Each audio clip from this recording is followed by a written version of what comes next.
Assalamualaikum. We are doing another class on quantum physics. इसमें हमने रखा है जून 1442 का 8।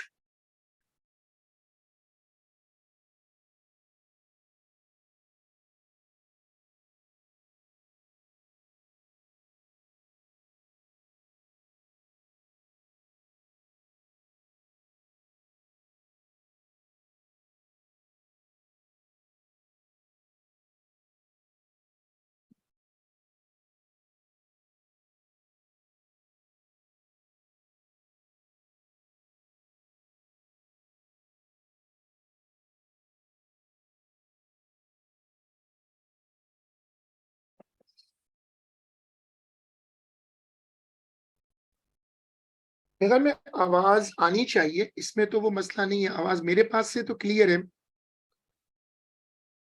अच्छा, वो आप चाहो तो अनम्यूट अगर आप अपने आप को करना चाह रहे हो। सही।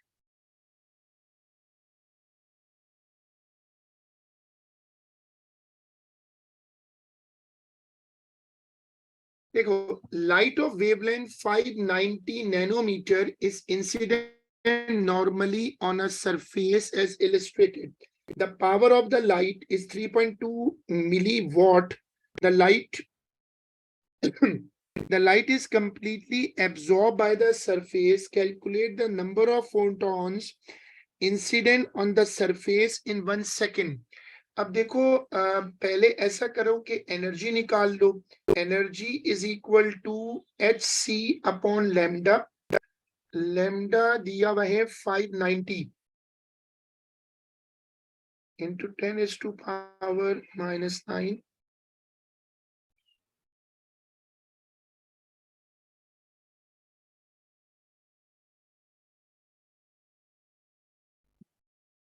कितनी पावर होती है प्लैंक कांस्टेंट की?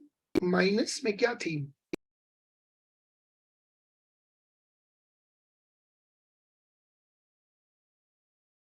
-34। हाँ, मुझे भी ऐसे लग रहा है। चलो, ई निकल आएगा। फिर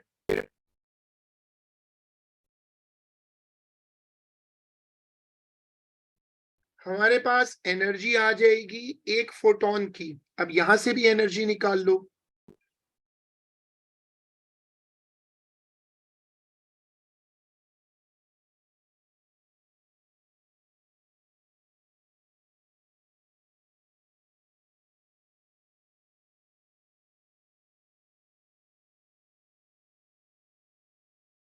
ये निकल आएगी टोटल एनर्जी, और फिर उसको रेशो कर लेते हैं।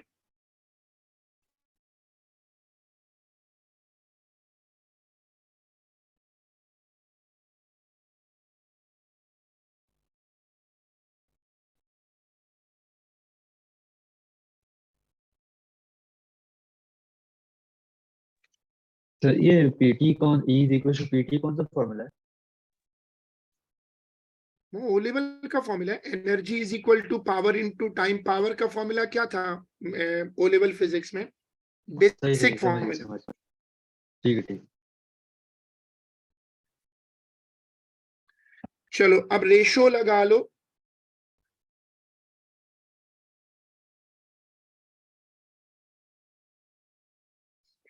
एक फोटोन की एनर्जी को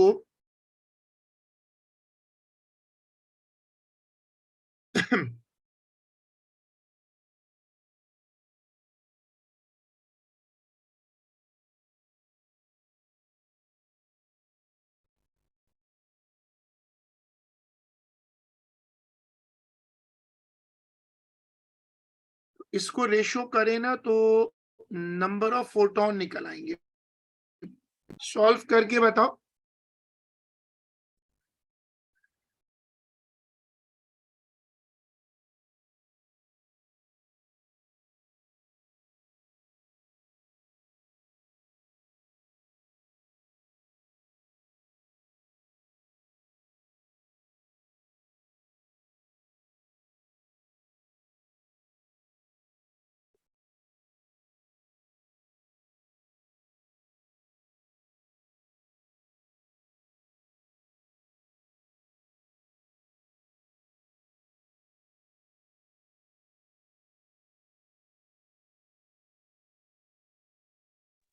सर मेरे पास आ रहा है 9.5 एक्सपोनेंट 5, पता नहीं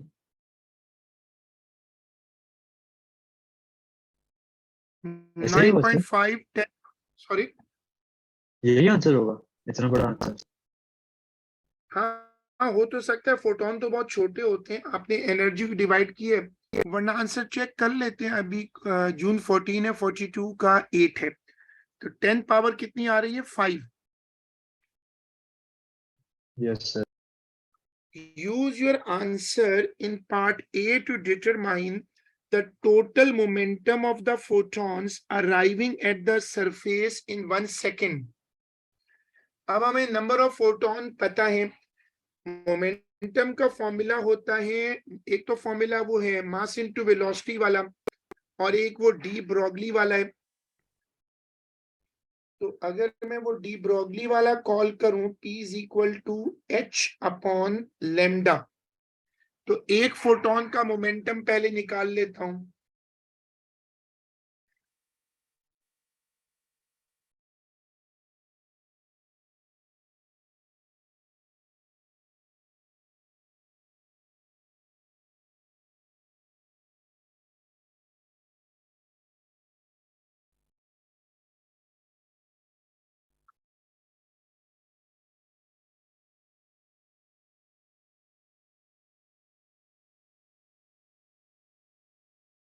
देखो ये तरीका होगा, इसने कहा है टोटल मोमेंटम निकालो।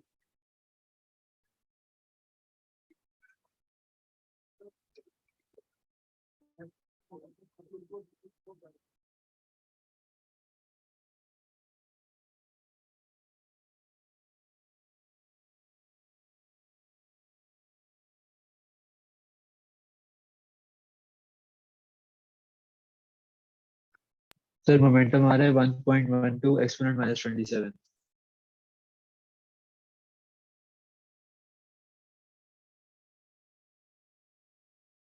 माइनस क्या?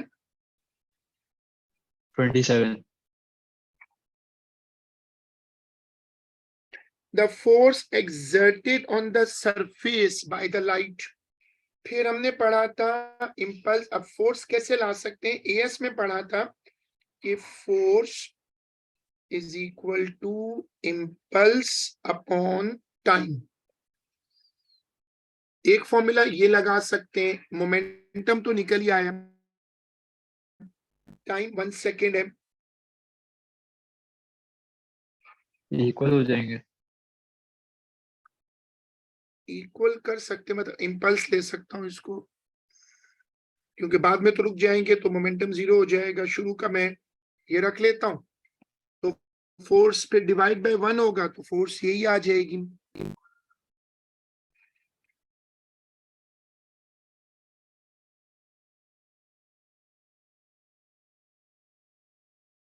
तो यहाँ ना ये एएस के फॉर्मूलाज इन्वॉल्व करता है।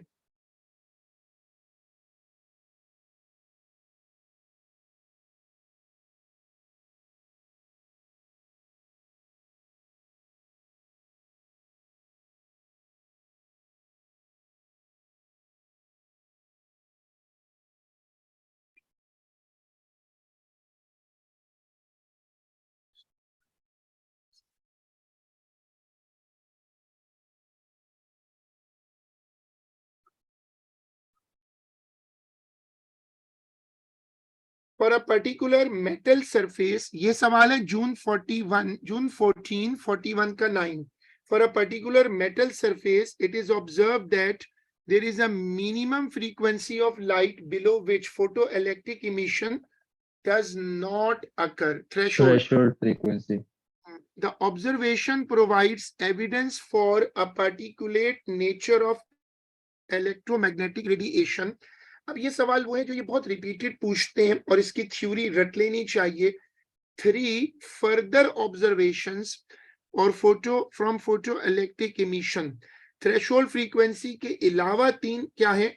एक तो वो मैक्सिमम काइनेटिक एनर्जी प्रेजेंट होती है, दूसरा इंस्टेंटेनियस इमिशन होता है, और तीसरा जो इंटेंसिटी है वो करंट के प्रोपोर्शनल होती है। टोटल फिनोमिना ही 4 है इसमें, तो उनमें से एक वो खुद बता देता है, तीन आपसे पूछ रहे हैं. Some data for the variation frequency of the maximum EK of electrons emitted from metal surface are shown. Explain why emitted electrons may have kinetic energy less than maximum at any particular frequency. अब इसके लिए मैंने आपको सिखाया था, concept क्या था कि कुछ इलेक्ट्रॉन्स ऐसे होते हैं जो थोड़ा मेटल के अंदर से निकलते हैं और उनको पहले लाना पड़ता है सरफेस तक, और सरफेस के बाद फिर वर्क फंक्शन एक्टिव होता है. सो जब इलेक्ट्रॉन जरा लोअर सरफेस से जंप करते हैं, जैसे ये इलेक्ट्रॉन है, तो अगर ये पहले यहां तक आएंगे, फिर लिफ्ट करेंगे और फिर टेक ऑफ करेंगे, तो ये 3 स्टेजेस हैं. इसमें क्या होगा कि एनर्जी का कुछ हिस्सा शुरू में निकल जाएगा, वर्क फंक्शन के बाद शेयर कम हो जाएगा, इसलिए less than the maximum kinetic energy. तो ये कौन से इलेक्ट्रॉन्स हैं? जब इलेक्ट्रॉन्स इनर लेयर से डिस्चार्ज हो. सर उसका आंसर कैसे फॉर्म होगा? आंसर इसी की इंग्लिश बनाओगे ना. सम इलेक्ट्रॉन्स, ये तो नोट्स देखने पड़ेंगे ना. Some electrons are emitted from the inner layers of the metallic structure. These electrons need some energy to reach the surface of the metal before they use work function. So the share for kinetic energy decreases. चलो, use figure 9.1 to determine the threshold frequency. ये बड़ा famous question है और बहुत मर्तबा आ चुका है. इसमें क्या है कि आप इस ग्राफ को एक्सटेंड कर दो,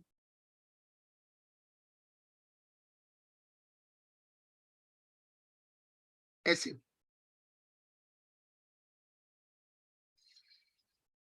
इस ग्राफ को एक्सटेंड कर दो. जब आप इसको एक्सटेंड करोगे तो ये जहां टच करेगा वो नंबर रीड कर लो. तो ये क्या नंबर है जहां ये टच हो रहा है?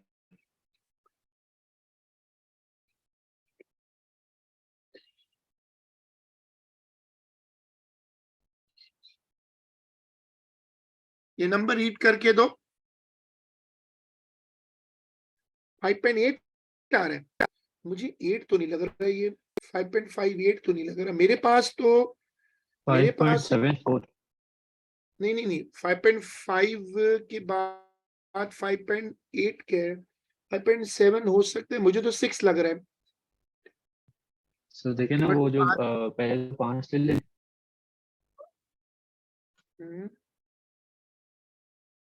वो वहाँ पे 5.75 तो वैसे ही आ गया. अच्छा वहाँ पे 5.8 5.77 होगा. 7 या 7-8 ले ले. 7-8 क्यों लूं? 7 के बाद 8, 8 के बाद 9, 9 के बाद 10, 6 हो जाए. अच्छा, ये 5.5 से शुरू हुआ है. हाँ सही है, सही है. तो ये बेसिकली 5.8 बॉक्सेस. हाँ तो फिर ये 8 करना पड़ेगा. सही कह रही है वो, क्योंकि ये 2 डब्बों पे एक जंप है. सही है.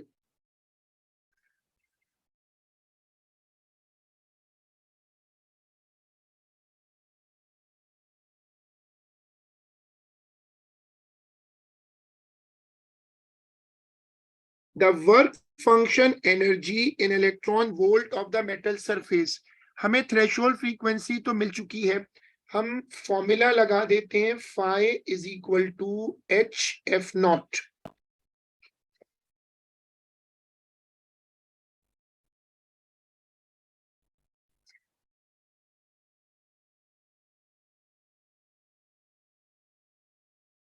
सर इसको 1.6 एक्सपोनेंट माइनस 90 से डिवाइड भी करेंगे ना?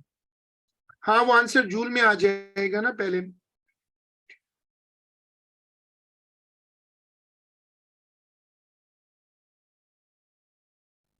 पहला आंसर आएगा जूल में, और जूल को फिर कन्वर्ट कर लेना ईवी में. क्या है conversion? 1 EV is equal to 1.6 times 10 power minus 19 joule. 2.4 electron volt. तो मेरा आ रहा है 2.4 एक्सपोनेंट माइनस 14। नहीं, तुमने 10 पावर माइनस 19 से डिवाइड किया। जी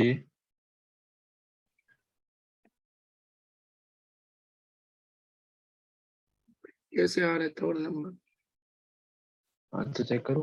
इलेक्ट्रॉन चेक करना चाहो कर लो, लेकिन कैलकुलेशन में क्या गलती हो सकती है? इसमें तो लग तो सही रहा है बिल्कुल सारा। 34 और 14 माइनस हो जाएंगे, -20 आएगा। -20 प्लस 19 तो 10 की पावर तो बच ही नहीं रही। तो तुम दोबारा चेक करो ना, ये तो ओरल लग रहा है मुझे। मेरे हिसाब से तो 10 की पावर नहीं बच रही। ओ सॉरी, मैंने 5.8 एक्सपोनेंट 14 की जगह खाली 5.8 लिखा हुआ था। आप सही।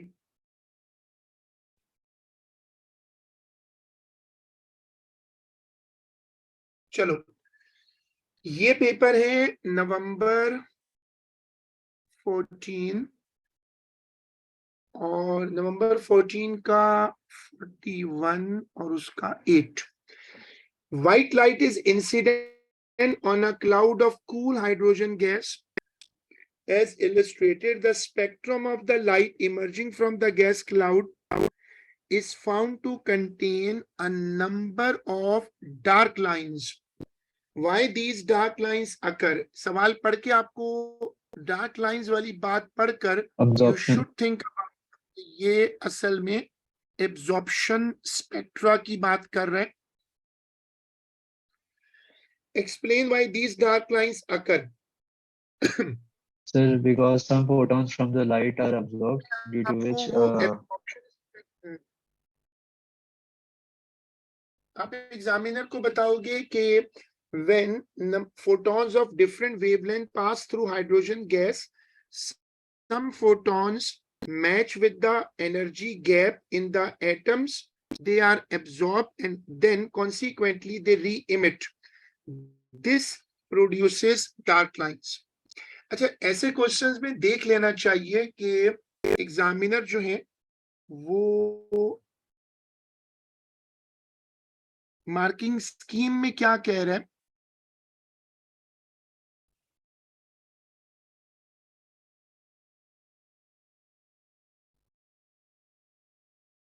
सर ये absorb क्यों होते हैं? वो जो पढ़ाई थी पूरी थ्योरी कि वो उनकी एनर्जी और वहां एनर्जी लेवल का जो गैप होता है वो एक दूसरे के साथ मैच कर जाते हैं. अच्छा, सही सही सही सही सही। वो जो डी एक्साइटेशन एक्साइटेशन होती है। हाँ,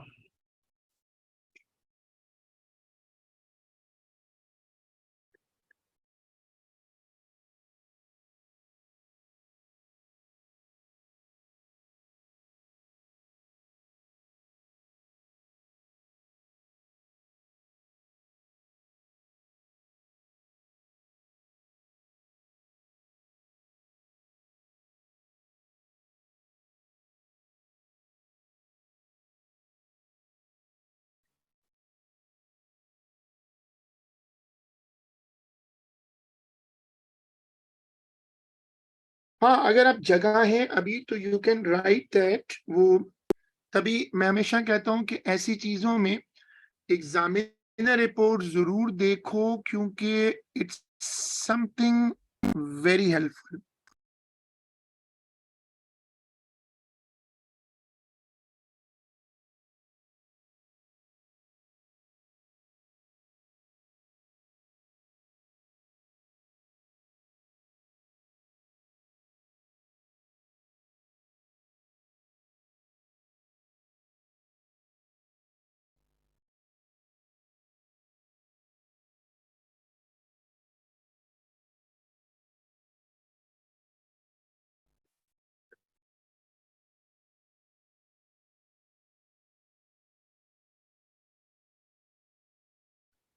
यहाँ देखो एग्जामिनर क्या कह रहे हैं.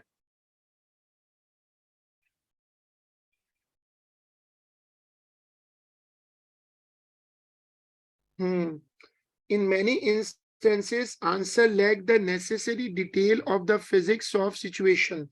Very frequently, reference was made by light absorbed by atoms of gas rather than the more precise explanation of photons absorbed by electrons as they move to higher energy level.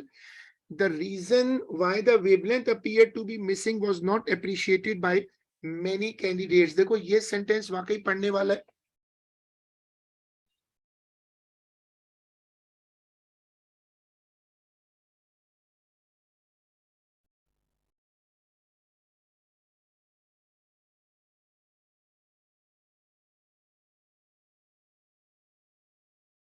चलें अब आगे पढ़ो.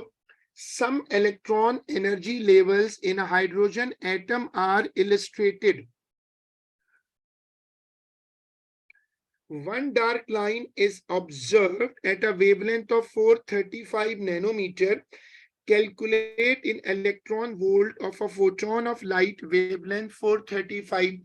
ये इनकी बड़ी फेवरेट कैलकुलेशन है. E is equal to hc और उसको तुम अच्छे से पेपर में लिखकर प्लान करके पूरी वर्किंग के साथ डेटा बना के शो करना. जैसे मैंने क्लास में कहा था कि लग रहा है कि वो नंबर ऑफ क्वेश्चंस पे शायद अब डिस्काउंट कर रहे हैं. 12 की जगह इन्होंने 12 की जगह इन्होंने 10 क्वेश्चन दिए थे 2022 में, 2022 में. तो हो सकता है ये ट्रेंड सेट हो जाए. सो आपके पास और मार्जिन होगा अच्छा स्कोर करने का, नीटली वर्किंग करने का. On figure 8.2, draw an arrow to show the indicate the energy change that give rise to this dark line.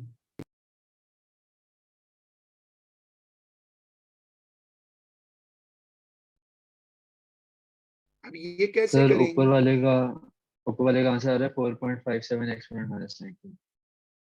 वो आंसर जूल में आएगा और फिर जूल से ईवी बनाना और फिर मुझे बता दो. 2.86. सॉरी 2.86. सही है. अब 2.86 जो है, कॉन्सेप्ट क्या है कि फोटोन वो एब्जॉर्ब होगा जिसकी एनर्जी दो लेवल्स के डिफरेंस के बराबर हो. अब यहां थोड़ा माइंड वर्क करना पड़ेगा. 2.86 का डिफरेंस अगर आपको नजर आ जाए, कौन से दो लेवल्स हैं जिनके दरमियान का डिफरेंस 2.86 है?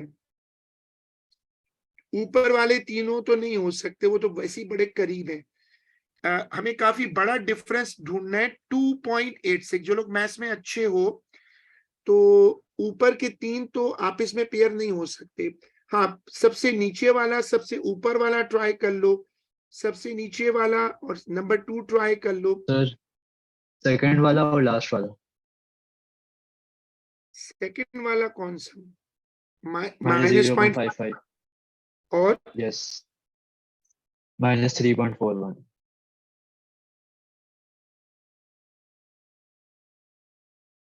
ये आ रहा है. अच्छा,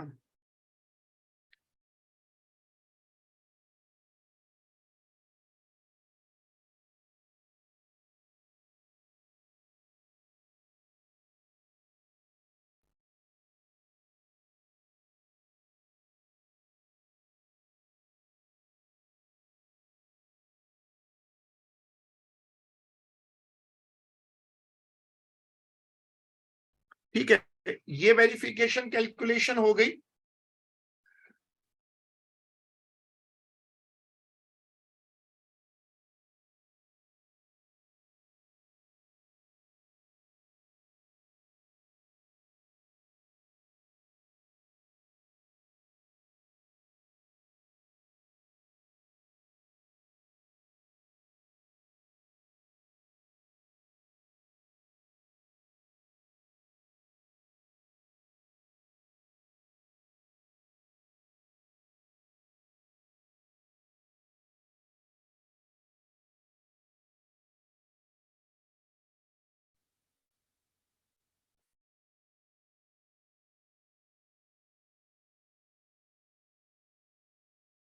अब अगला क्वेश्चन देखिएगा.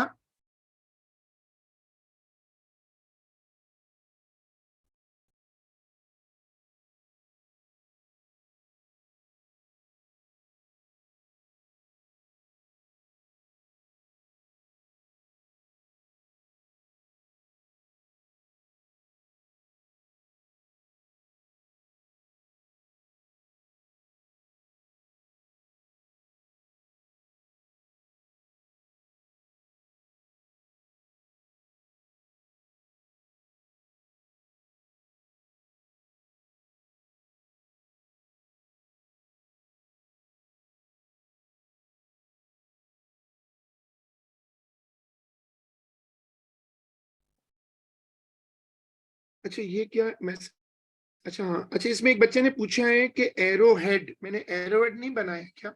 एक सेकेंड, अच्छा सॉरी, एब्जॉर्प्शन स्पेक्ट्रम है तो एरो ऊपर की तरफ जाएगा,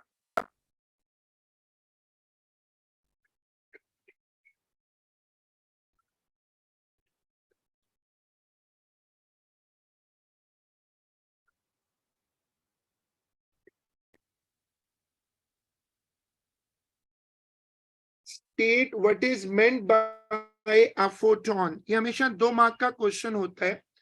अब वो कह रहा है ये बताओ फोटोन क्या है? Photon is a quantum of electromagnetic radiation. दूसरा मार्क किस बात का लोगे फिर? ये बात तो सही होगी।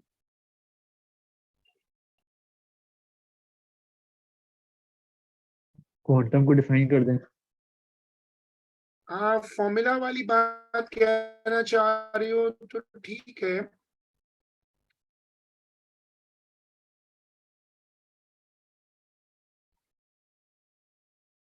दूसरे में दूसरा मार्क के लिए फॉर्मूला क्लेम कर लो, फॉर्मूला लिख दो।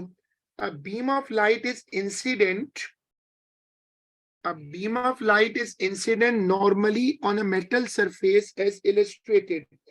The beam of light has cross-sectional area 1.3 into 10 raised to power minus 5 meters square. Power is given. Light has wavelength this. The light energy is absorbed by the metal and no light is reflected. Show that a photon of this light has an energy of this much. इनकी favourite calculation है।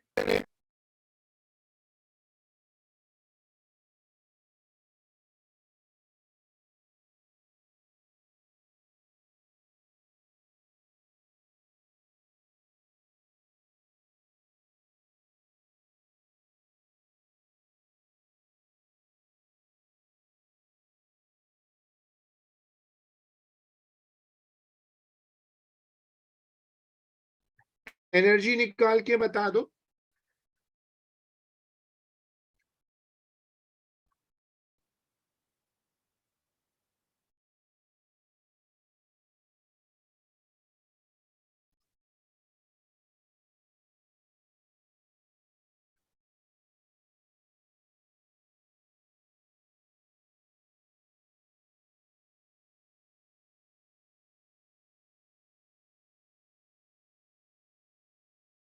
Three point four eight nine exponent minus 19 वो round up हो जाएगी 3.5 exponent minus 19 बन जाएगी।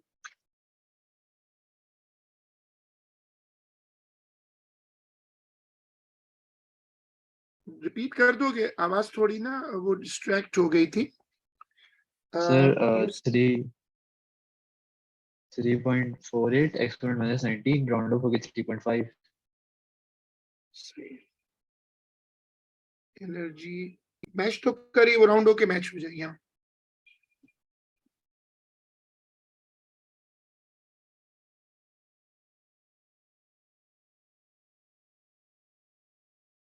सही है। Calculate for a time of 1 second the number of photons incident on the surface. तो इसमें वही रूल है कि तुम्हें एक फोटोन की एनर्जी तो मिल गई, दिस इज 1 फोटोन।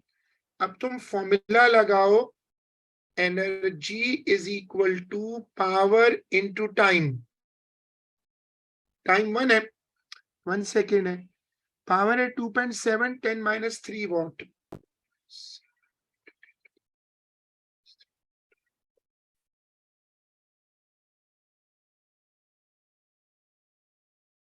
अब रेशो लगा दो,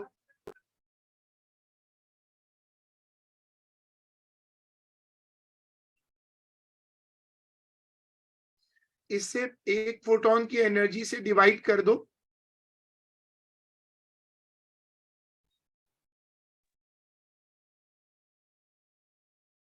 7.7 एक्सपोनेंट 15।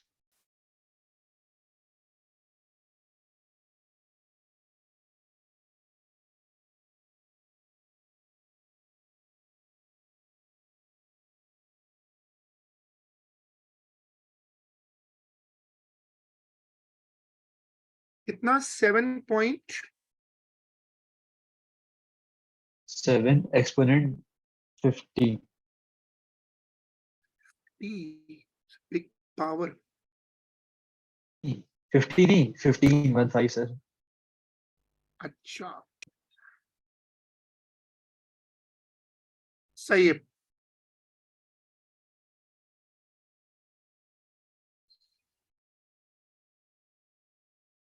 जो बाकी लोग हैं वो भी प्लीज आंसर दें। हेक्समैन कौन है यार? अरे अजीब सर ये अजीब आपका नाम। फेवरेट टिकटॉकर टिकटॉक है इसका नाम हेक्समैन है असल में? हसनैन है, वो हेक्स एस की जगह एक्स है। बताओ यार, पता नहीं अब क्या बोलूं, ऑनलाइन में क्या बोल सकते हो उसको, अपने नाम के स्पेलिंग भी सही नहीं लिख सकता बच्चा जो है। चलो बहरहाल पता नहीं, या तो खुद ज्वाइन किया या किसी और को भेज दिया ज्वाइन करने के लिए, जवाब तो कोई दे नहीं रहा वो। चलो अब मोमेंटम कैलकुलेट करो, शाबाश।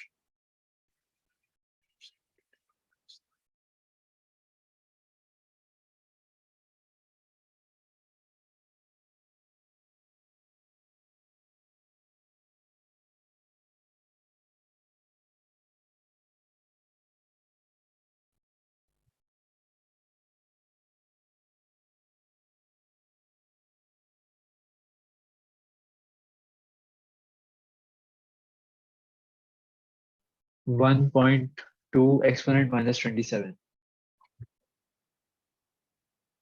1.2 एक्सपोनेंट।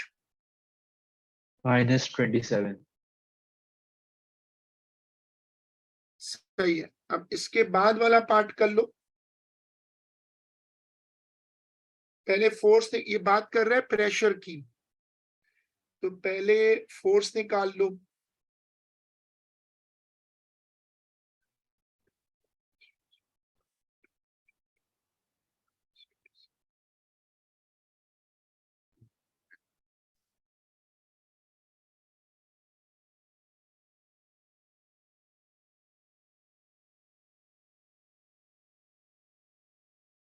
इसका एरिया है हमारे पास, एरिया है।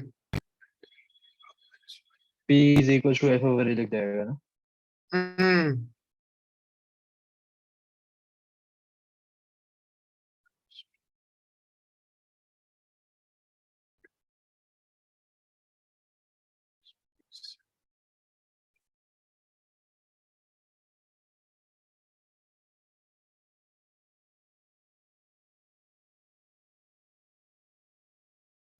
Nine point two exponent -23।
देखिए, explain what is meant by photon, ये वही डेफिनेशन फिर मांग रहा है।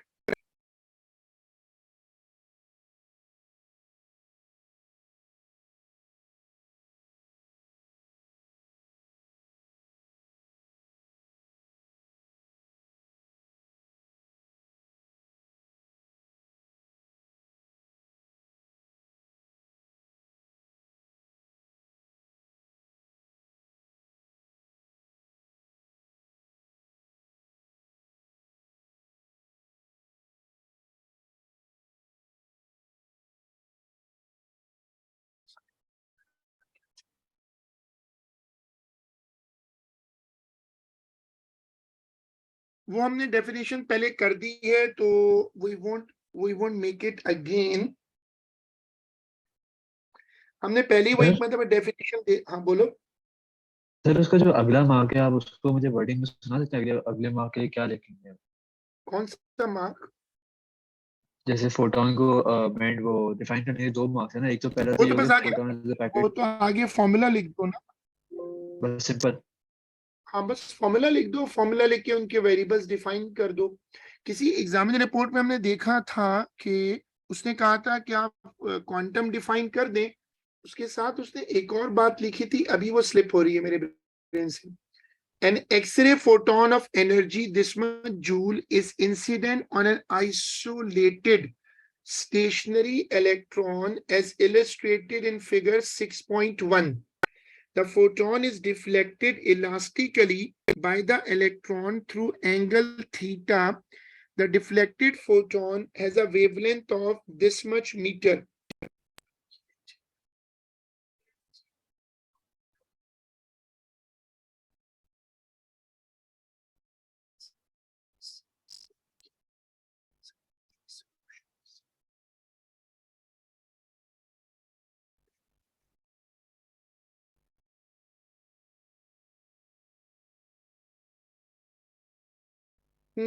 The figure 6.1 draw an arrow to indicate a possible initial direction of motion of the electron. Photon तो ऊपर निकल गया, तो इलेक्ट्रॉन, फोटोन तो ऊपर चला गया, तो इलेक्ट्रॉन को फिर नीचे आना चाहिए कंजर्वेशन ऑफ मोमेंटम के मुताबिक। इलेक्ट्रॉन शुरू में स्टेशनरी था। Calculate the energy of the deflected photon, ये इनकी वही फेवरेट कैलकुलेशन आ गई।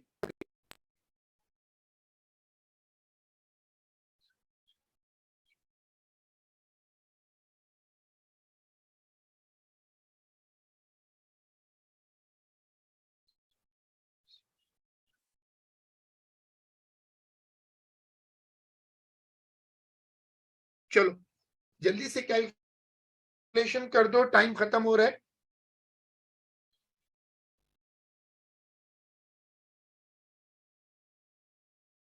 2.9 exponent minus 14 2.9 exponent minus 14। -14। Yes sir. मैं कह रहा हूँ ना, हसनैन ये खुद ज्वाइन नहीं किया, इसने किसी खानसामा वगैरह को बोला होगा, कोई मुलाजिम वगैरह होगा, ड्राइवर को बोल दिया होगा तुम लॉग इन कर लो, मेरा रिकॉर्ड है। देखो कोई जवाब नहीं, बिल्कुल चुप है, मतलब बंदा यस नो ही कर देता है। यस गॉट द, थोड़ा सर ऐसी ऑगस्ट ना में सारे मतलब यस। फॉर्मल। नहीं नहीं वो रहा, ये बस आगे मैं देते। बच्चे जो है ना हमारे जबरदस्त। नहीं सर मैं खुद ही हूँ। अच्छा, लेकिन जिस तरह लिखा है उससे तो लग रहा है कि खुद नहीं है। लोग मतलब जिसने उर्दू लिखी है वो लिखी भी गलत स्टाइल में, तो या तो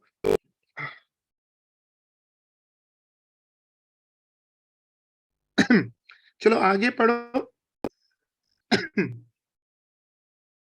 C is equal to F lambda, वो V is equal to F lambda।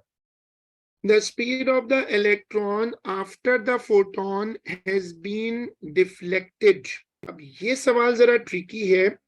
Speed of the electron after the photon has been deflected. तो इसका मार्क्स दे रहा है 3। तो मेरे ख्याल में ऐसा होगा कि ये जो एनर्जी लेकर आएगा वो E1 है, जो एनर्जी इसके पास अभी भी है वो E2 है, इसका जो डिफरेंस है ना वो इलेक्ट्रॉन को दे देते हैं, तो ये दोनों माइनस करने पड़ेंगे हमें। मेरे ख्याल में ये करो कि दोनों एनर्जीज का डिफरेंस लो और उसको इलेक्ट्रॉन की काइनेटिक एनर्जी में हाफ एम वी स्क्वायर आता है, उसमें वेलोसिटी निकाल लेंगे। शुरू में तो इलेक्ट्रॉन जो है सॉरी, शुरू में तो जो इलेक्ट्रॉन है वो रेस्ट पर है। अब मसला ये है कि हमारे पास एक एनर्जी तो है, एक और निकालनी पड़ेगी। शुरू सर में हमारे पास वेव, अच्छा शुरू में एनर्जी दी है, शुरू हाँ वाली ना, दी हुई है एनर्जी ना। पूरी दी हुई है 3.06 टाइम्स 10 पावर -14।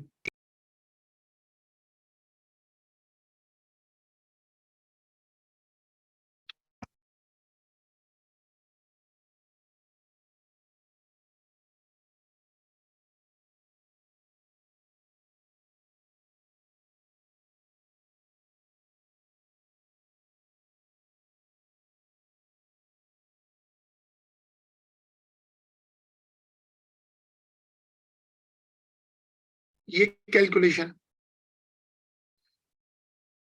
U को निकालना है। ऐसा करते हैं कि U तो 0 है ना, क्योंकि शुरू में तो ये रुका हुआ था। और मास क्या होता है इलेक्ट्रॉन का? 9.11 10 पावर -31 kg। चलो इंगेज करो और V निकालो, आखिर में अंडर रूट भी करना। चलो भाई हसनैन, तुम जो भी हो, अगर तुम ही टिकटॉकर हो जो भी, तो जरा प्लीज कैलकुलेशन करके दिखाओ। अगर तुम उसके ड्राइवर हो, खानसामा हो, तो कैलकुलेशन तो नहीं कर सकते। हाँ लेकिन हो सकता है इसका खानसामा भी स्मार्ट हो थोड़ा, पॉसिबल तो है। Let's see.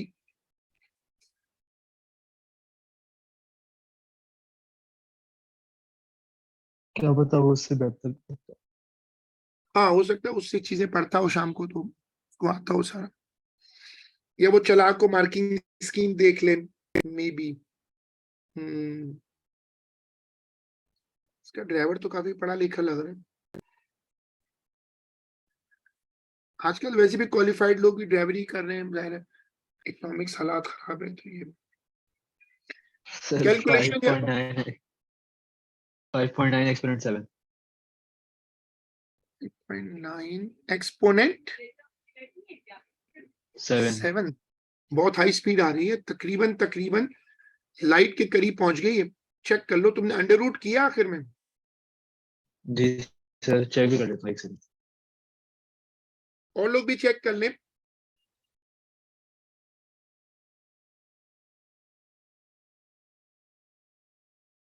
Sir marking scheme में 5.4 एक्सपोनेंट 7, मेरी आ रही है 5.9।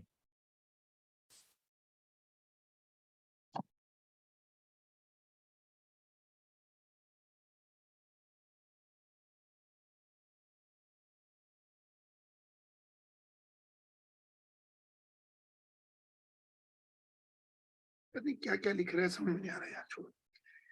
तो पावर मैच कर रही है। सर पावर मैच कर रही है, लेकिन वो जो लेफ्ट साइड का है ना, वो थोड़ा सा वो आ रहा है। शायद वो राउंडिंग ऑफ की इशू। हो सकता है। Explain why the magnitude of the final momentum of the electron is not equal to the change in magnitude of the momentum of the photon। अब ये जरा ट्रिकी पार्ट है, ये वाले पार्ट ऐसे होते हैं कि इनको बड़े अच्छे तरीके से समझ के करना चाहिए और फौरन मार्किंग स्कीम की तरफ नहीं भागे, क्योंकि जाहिर है उसमें एक आंसर मिल जाता है तो फिर वो जो स्ट्राइव है, कोशिश है, वो खत्म हो जाती है कि यार यही आंसर है। तो आप देखेंगे कि जब आप मार्किंग स्कीम पर फौरन जाएंगे तो उसमें आपको नुकसान होगा।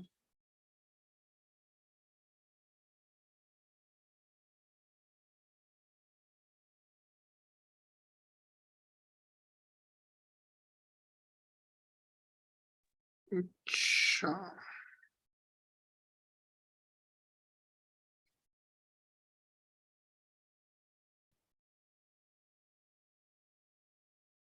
explain why the magnitude of the final momentum of the electron is not equal to the change in magnitude of the momentum of the photon.